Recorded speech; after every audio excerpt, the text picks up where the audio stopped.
3AW, you're with Darren James and Sunday Gardening. At 9:28, Feng Shui now, and Jodi Brunner joins us, who is a Feng Shui expert. Do you have a degree in Feng Shui? How do you become knowledgeable in Feng Shui? Jodi, good morning. Well, good morning. Yes, you can attend certain courses, different courses on Feng Shui to become a Feng Shui. Feng Shui. Feng Shui, sorry. Not Feng Shui. Yeah, all right. Yeah. That's what you were calling it too. Yeah, all right. I asked Edward last night how to pronounce it, and he said Feng Shui. Yeah, there you go. So. He's been living in China, so Feng I suppose Shui. different people, different places pronounce it differently. And Jodi, what is it? In 25 words or less, as I said before. Okay, well, Feng Shui is the ancient Chinese art and science of arranging a harmonious living and working environment, and that includes gardens as well. So what do you do to have a harmonious working and living environment? Well, what you do is you make sure that the energy flow, or the qi flow as we call it in Chinese, is very auspicious, so that there is good qi flow. There's no blockages to good qi flow. And Feng Shui, the words Feng Shui mean wind and water. And so it's the harnessing of wind and water and the forces of nature. And if we have good environmental energies around our home and our gardens or our businesses, then we're more empowered. How's the Feng Shui situation in this particular studio area, would you say? Well, you're facing with you've got your back to the wall, so you're in the position of power. I've got my back to the door, so I'm not in the position of power today. No. He is in a position of power, yes. What about Jenny, who's got her back to the window? Well, it's better to have your back to a solid wall because then you have support from behind. And this is an ancient Chinese rule. And one of the places where you'll find it written is in the Art of War, which is an ancient Chinese text on how to conduct war. And of course, life is a lot like war, and so is business, and a lot of aspects of things. So, in the Art of War, Sun Tzu says that do not oppose an army that has their back to the hill. So what that means, we can transfer that into daily life, and we say, well, if we have our back to a solid wall, or if our house has a good solid building or tree or a mountain behind us, then we have support from behind, and we can't get attacked from behind. That's where that old saying "backs to the wall" comes from, Andrew. Maybe. Well, I think that actually comes from somewhere else. Yeah. Now into the garden we go, because this is a gardening program. Yes. How can we make our gardens Feng Shui friendly? Okay, well, of course, most houses that we live in are very square and angular, which is very yang. And we know the difference between yin and yang. Yang is sort of light and bright and expansive, and yin is dark and passive. And it's what we try and do in Feng Shui is achieve a perfect harmony between yin and yang. And in between, where yin and yang mate, as we say, is the perfect location. So we try and achieve that yin and yang balance. So in the garden, what we can do is make the garden more yin to juxtapose the house, which is more yang. Yeah. Gotcha. So does that mean making the garden more curved? Curvy, yes. Yeah. Well, you see, Yeah.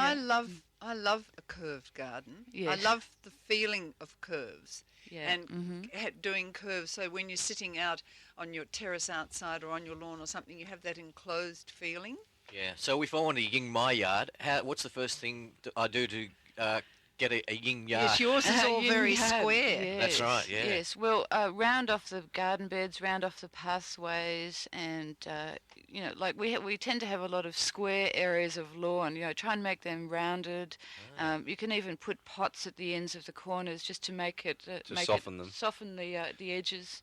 Yeah, another way of doing it would be, say, if the hard edges are all square and it's all too hard to change them, you could do it by softening your planting, couldn't you?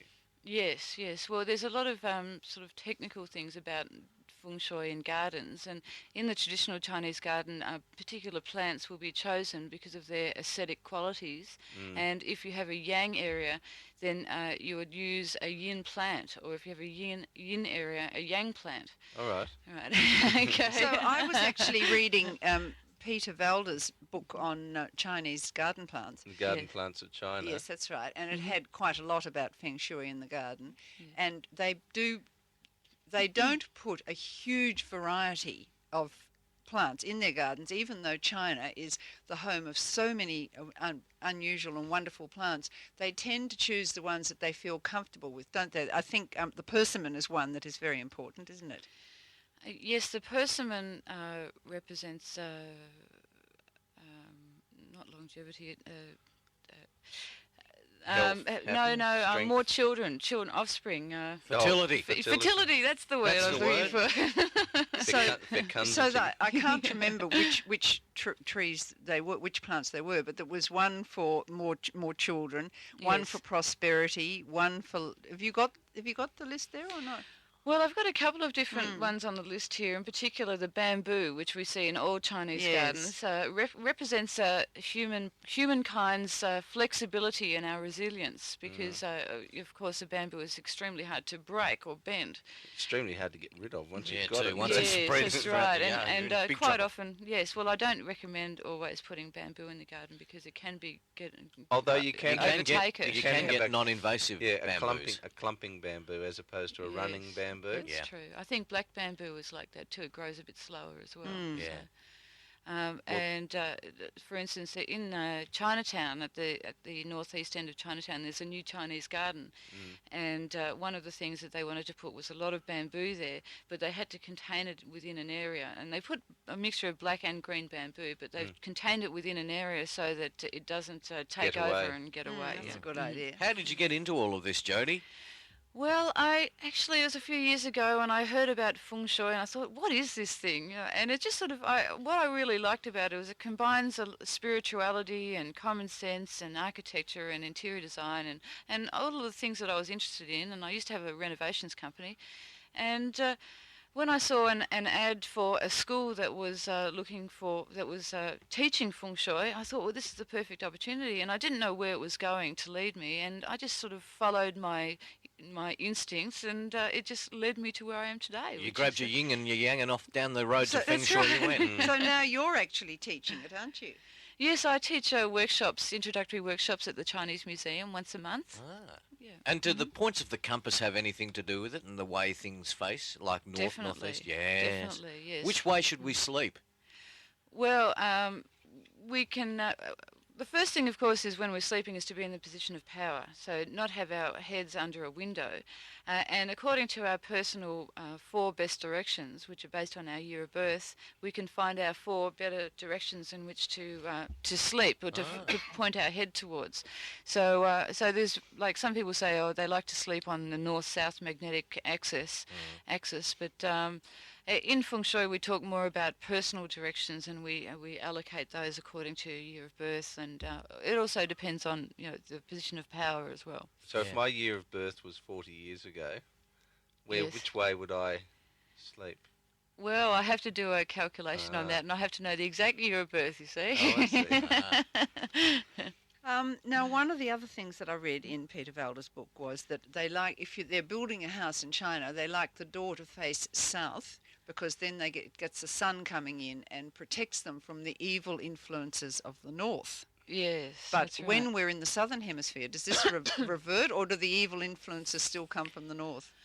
Well, it's interesting because there's quite a big debate about that in Australia or in the Southern Hemisphere about whether Feng Shui should be reversed, and some people do reverse the Feng Shui for the Southern Hemisphere, but I don't subscribe to that theory, because I believe that Feng Shui is based on the magnetic fields, and so it's the energies of the north and the energies of the south, and the north energy is a yin energy and the south energy is a yang energy. It wouldn't have anything to do with the fact that in China the north wind would be Yeah, the particularly all the and cold biting. comes from the north. It yes. is exactly opposite to Melbourne, for instance. But in Queensland, it's a bit harder to define because you still get a lot of warm wind from the south, and the north wind would be equally as awful in Queensland, because it'd just be Yes, a hot, well, you'd dry think in wind. southern China, which is very warm, the north wind would be quite warm because it'd be blowing off the land. So maybe it hasn't got to do with the Well, winds. Maybe it's, as Jodi said, got to do with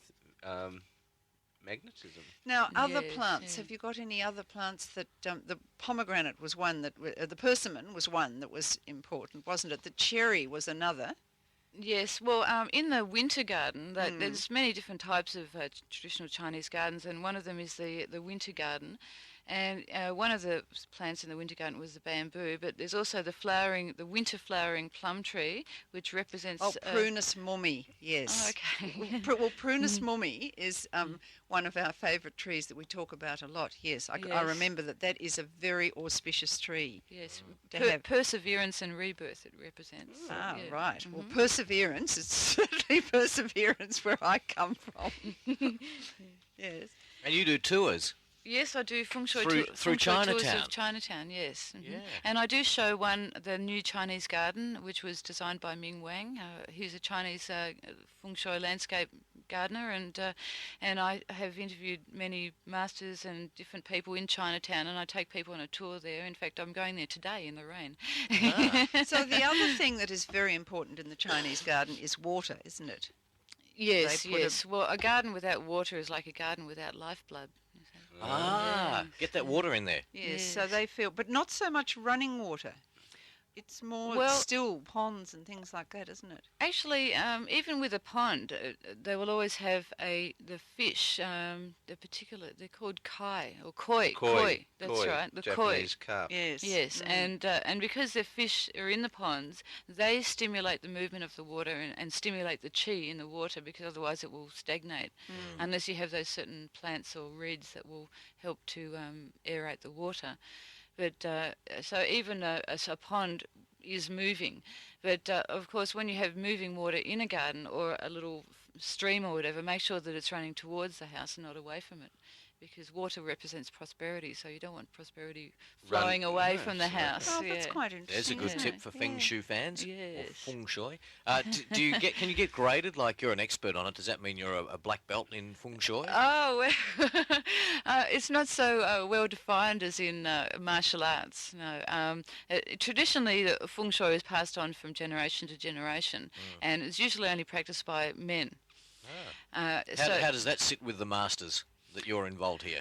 Well, I have a master here in Melbourne who is very happy to teach me about feng shui. So it's not as if he's not sexist in any way. No. So I think we're in the 20th century now. Exactly. So do you have to refer to him as master when we like they do on Star Wars? I prefer And to. does he call you yes. Dragonfly? That was grasshopper. Grasshopper. Grasshopper, that's yeah. No, silly armour. So you do tours. If anyone wants to be involved in a tour today, how can they get in contact with you? Well, I'll be at the Chinese Museum at 11 o'clock sharp this morning, so they can come along and join me on a 2-hour tour of Chinatown then. At a It'd be- cost? The cost is $15. Right. And how long does it take? 2 hours? 2 hours, yep. It Do you- would actually be very good Feng Shui on a day like today with the misty rain, wouldn't it? Well, yes, some people say, oh, isn't it a horrible day when it's raining? But it's I it's love the the best rain, days when yeah. it's raining. And in Australia, we need the rain so badly. And of course, we the what? gardens need the rain. And, we don't have life without rain. So it's a very important thing for us. And I just take an umbrella. Now, if Yeah. anyone would like to ring in, and you've got time to take a few calls, if anyone would like to ring Yes, in. Yeah, 96961278, or go on the tour. And after the tour, the 2-hour tour of Chinatown, do you pop into the Ming Rickshaw Inn for a number 16, 29 and 32? Well, I have a variety of different places that I go to, yes, Yeah. which are very, very good in Chinatown, yes. Beautiful. But I'm also organising a feng shui conference for the Feng Shui Network, which is an international network that I run here in Melbourne, and that will be on the 19th of September. So anyone who's interested in feng shui, especially that north-south issue, we'll have a guy talking there about the north-south issue who's actually an expert on that. All right, 96961278, if you would like to talk to Jodi, give us a call. It's 19 to 10. At 16 to 10, and plenty of calls coming in on feng shui. I'm a bit, I don't sort of quite you. grasp it yet, Jodi, but I'm still willing to learn. Debbie, good morning. Oh, good morning. I just had a question about, I've been reading a little bit on feng shui, and it says apparently it's really bad luck to have extremely large trees in the front of your house, and also your house shouldn't slope at the back, which is exactly what our house is. Well, that's right. If you have trees at the front of your house, that's like a blockage to your public life, especially if the tree is blocking the front door from the view of the street. All right. So don't block the front door from the view of the street. But if you can't help that or avoid that situation, Move and the front door. Yes, I'd rather move a front door than cut a tree down. Actually, I'm a bit of a greenie like that. Yeah. So I mean, we can take some of these things, most of these things on board, but as far as cutting trees down, I'm a greenie, or at heart. It's interesting you Yeah, should no, say we wouldn't that. be allowed to cut them down anyway. We live up in Emerald, and they're massive, big trees, and they're really nice. I do like them, but they're not actually blocking.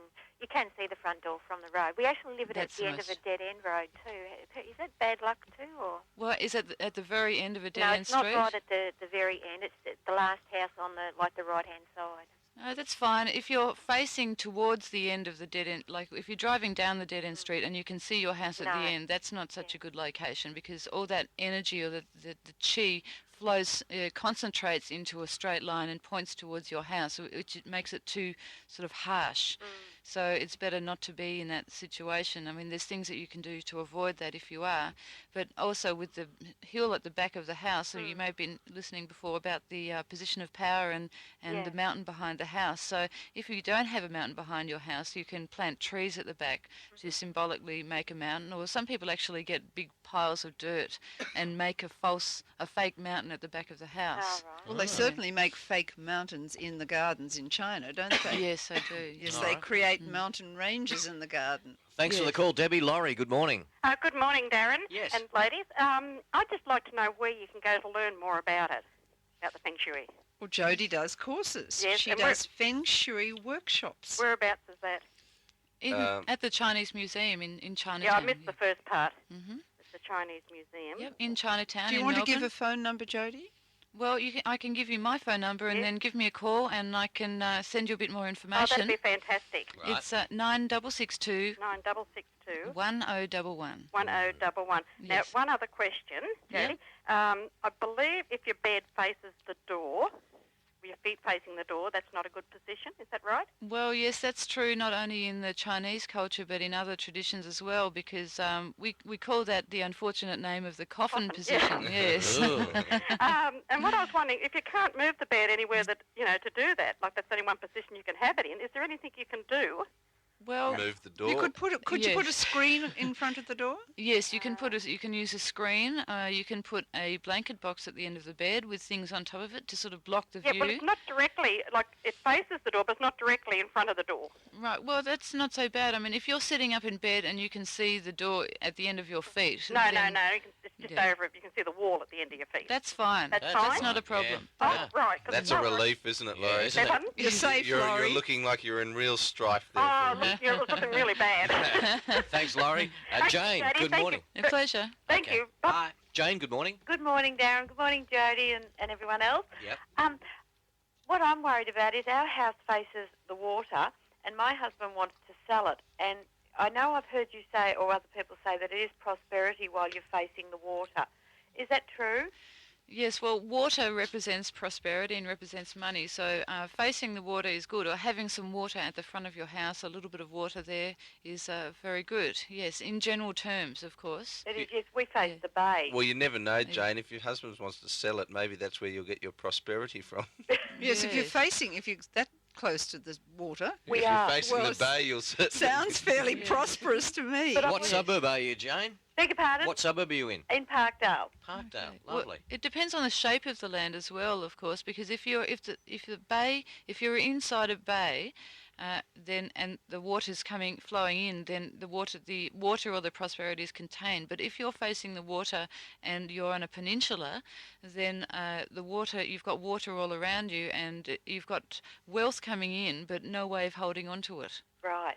So Ah. depends on the shape of the land as Better well. sell the caravan at Dramana. I just didn't want his business to go downhill if we sold the house. No. All right. Well, you can always give me a call and I can talk to you about it in more detail later. Yes, Oh, come terrific. round and advise you. Thanks, Yes. Jane. To Thank- Denise. Good Bye-bye. morning. Good morning, Darren and everybody. Yeah. Lovely to talk to you. Yeah. I'm wondering if you'd tell me, please, what is a reasonable amount that you might pay to have a Feng Shui expert come out and look at your house and garden? Right. Okay. What do you charge, Jody? Well, what do I charge and what other people charge? There's a lot of different rates that people charge. Anything between $100 and thousands of dollars for a feng shui master to come out from China with their entourage. So it depends on who you get and what sort of service they're offering you. Or perhaps just for a normal working person. Just somebody nice Yes. like Jodi to come. How much would you charge to arrive on the doorstep with your Exactly. yin and yang kit bag under your arm? Okay, well, I'm in the coffin position. I'm right at this very minute, and the house is at the end of the street in a court. But it is And you've got a big tree in the front. and I've got a huge tree in the front. I think you need help. I think so, Yes. Jenny.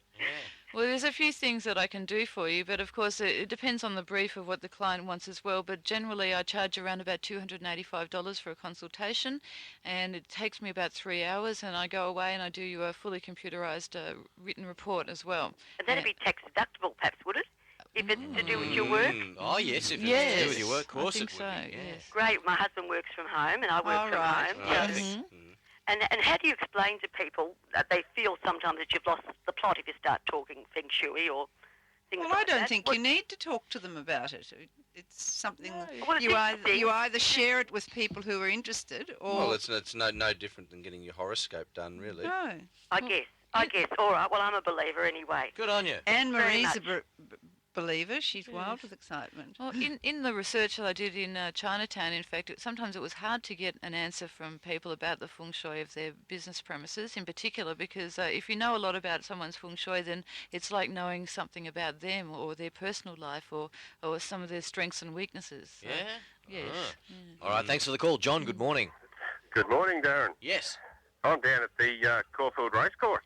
Yeah. I'm simply surrounded here by feng shui. I you? am. Yes, it's amazing. The Weekly Times Country Living Show is on this weekend. Well, that's And the way. it's the last day today, and there's feng shui everywhere. Is there? Yes, there is. The place is reeking Darren. of it, is it? Sorry? So it's not too late to get down and have a look, and that's an appalling way to get on a plug, John, I reckon. Suffice it to say, it's a very good show, and it's anyone's welcome, aren't they? Yes, my word. Good on you. Yes, it is. Thanks, John, for the Okay, call. Darren. All the best. Bye-bye. Helen, good morning. I've got three really, really quick questions. Yeah. First of all, to Darren, you know Sly the Underworld? Yes. They showed him on the footy show a couple of weeks ago, but they didn't say which guy he was. Is he the bald guy or the hairy Is guy? this to do with gardening? Yeah, I've got three. Yeah, there's three questions. Yeah, is the bald guy with the big moustache. The bald guy with The the bald guy, moustache. yeah, I thought so. Yeah. Secondly, you mentioned with the feng shui that your bedroom door shouldn't face the end of your bed. What about built-in cupboards? Does that count? Well, they're not a door, are they? Well, there's two doors. Well, they're not the door to the room. They're Okay, fair enough. to the room. Yeah. And my third question is about 12 months ago, just over a year ago, I planted two plants in my garden as a hedge. Now, two different plants. One's growing a lot bigger than the other. The one that's growing big is the Irene Patterson, and the one that's taking a long time to grow is a Choicia Tenata. Now, I was thinking of moving the Choicia Tenata out of the garden altogether and buying some Irene Patterson to match the other ones. Could I do that, and when? You can do it at any time you like.